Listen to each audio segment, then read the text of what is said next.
আসসালামু আলাইকুম। আজকে একটা নতুন রেসিপি শেয়ার করছি আপনাদের সাথে, ধনেপাতা ভর্তা, কিন্তু একটু ভিন্ন স্টাইলে। তো তার জন্য আমি ফার্স্টের ইনগ্রিডিয়েন্টসগুলো দেখিয়ে দিলাম। তারপর কিছু ধনেপাতা কুচি কুচি করে কেটে নিয়েছি। তারপর একটা প্যানে আমরা ধনেপাতাগুলো দিয়ে দিচ্ছি। তারপর একে একে কেটে রাখা আলু, রসুন, একটু পেঁয়াজ আর কাঁচামরিচগুলো দিয়ে দিচ্ছি। দিয়ে এখন একটু পানি দিয়ে দিব হালকা করে, যাতে সব উপকরণগুলো সিদ্ধ হয়ে যায়। আসলে আলুটা দিয়ে দিয়েছি, তো এটা সিদ্ধ হতে একটু সময় লাগবে, তাই ঢেকে দেব। সেই সাথে আমরা লবণটাও অ্যাড করেছি। তারপর আমরা পানিগুলো টেনে আসলে এবং সিদ্ধ হয়ে আসলে উঠিয়ে ফেলবো। উঠিয়ে আমরা এটাকে একটা পেস্ট বানিয়ে নেব। তারপর একটা কড়াইয়ে একটু সরিষার তেল দিয়ে দিচ্ছি।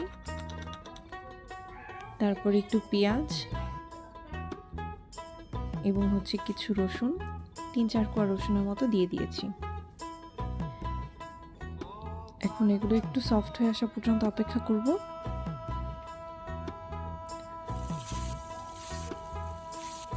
ভালো করে নেড়ে চেড়ে নিয়ে নিয়েছি।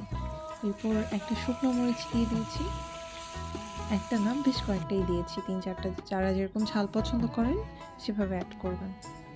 তারপর আমরা যে পেস্টটা বানিয়ে রেখেছি ওটা দিয়ে দিচ্ছি, ধনেপাতার পেস্টটা। খুব ফাইন একটা ব্লেন্ড হলে ভালো হয়, তাহলে আঠালো ভাবটা ফিল করতে পারবেন। আর তারপর একটু পানি অ্যাড করেছি, বাটি ধোয়া জল যেটাকে বলে। তো এটা হয়ে আসা পর্যন্ত অপেক্ষা করব, মানে একদম টেনে আসবে। তো নামানোর আগে একটু সরষের তেল দিয়ে দিচ্ছি। একদম যখন টেনে আসবে, পাতিলের গায়ে গায়ে লেগে আসবে, তখন আমরা এটাকে নামিয়ে নেব। আসলে ধনেপাতার সিজন শেষ হওয়ার আগে আসলে এরকম একটা ধনেপাতা ভর্তা আপনারা ট্রাই করে দেখতে পারেন। এটা আসলে ধনেপাতা ভর্তার চেয়ে কিছুটা কচু শাকের মতো লাগবে এটা।